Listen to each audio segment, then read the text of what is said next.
Parang kailan lang yung sinusukat ko dito kung gaano karami yung magagastos kung cyclone fence na pambakod. Ayan, nasusukatin ko naman yung pagtatayo ng pangarap naming bahay. Good morning mga kasimpol. Ito, dito ako sa Kapinpin Mini Farm. Kakadating ko lang.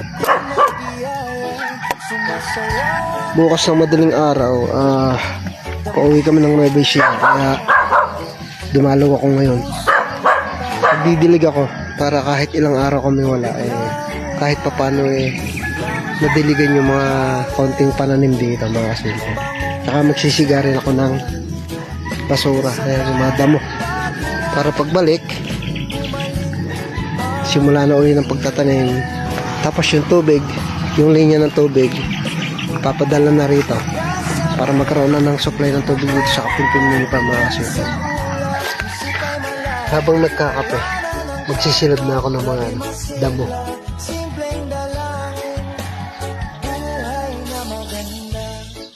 Sa baryong tahimik, umaga'y ligaya, huni ng maya, hatid na biyaya, sumasayaw ang dahon, dampi ay mahinahon, pusong napagod,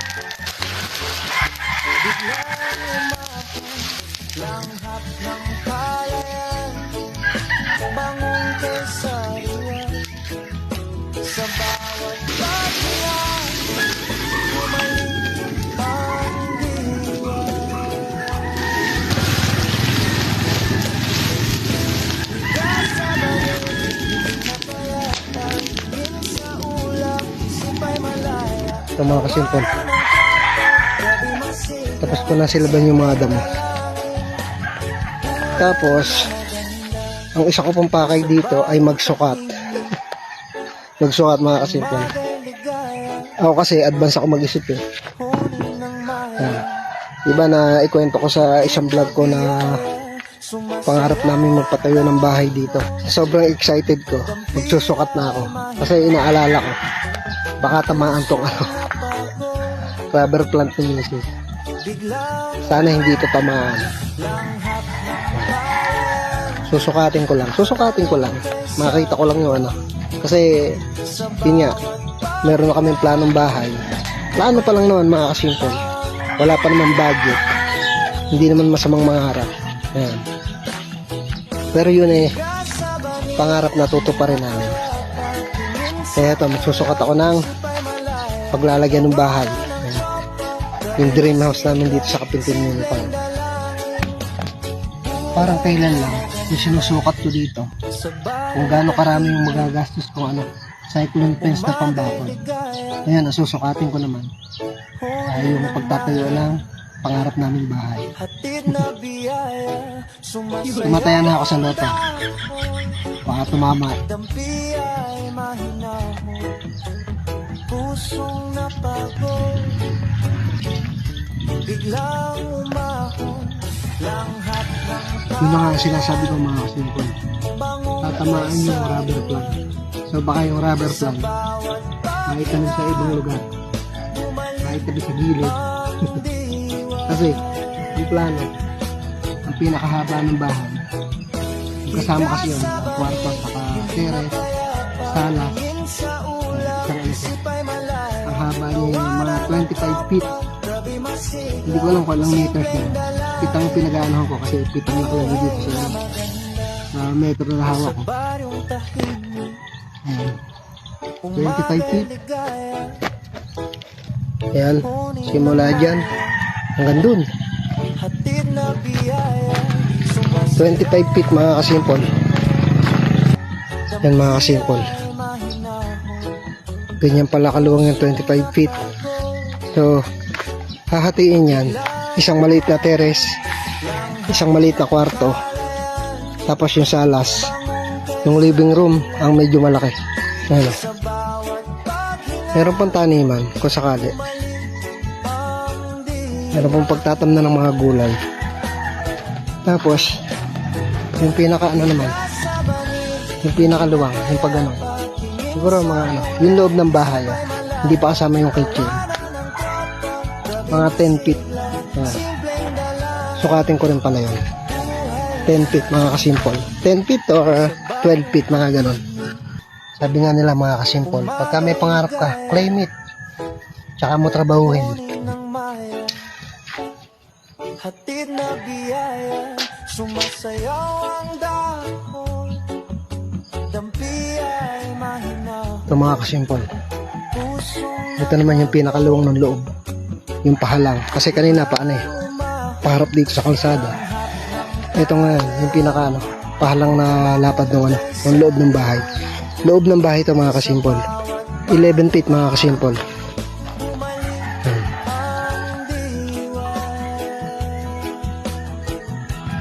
Mga kasimple.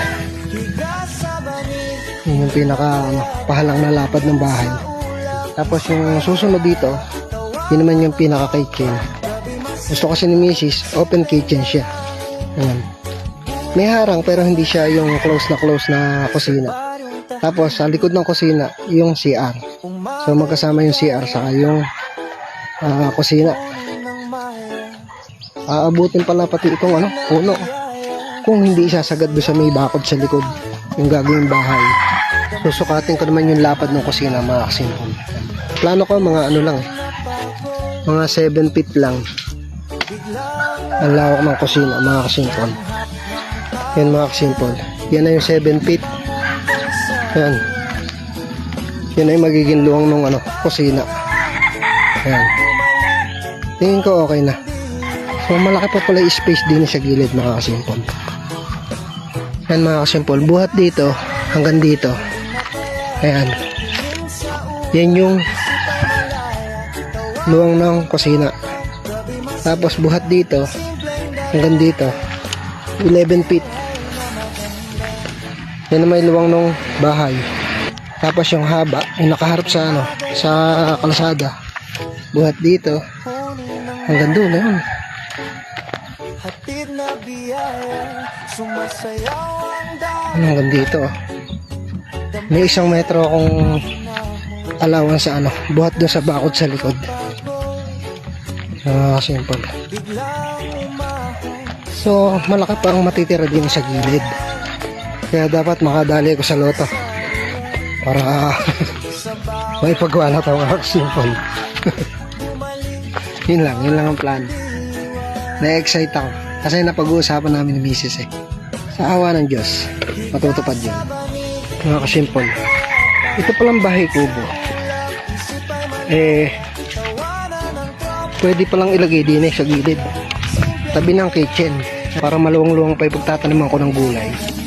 Yung bahay kubo, itatabi ko na pala rito sa kusina, dito sa gilid. Kasi nga yung kusina, open kitchen naman. So, maganda rin tambahin yung yung kubo dito sa gilid.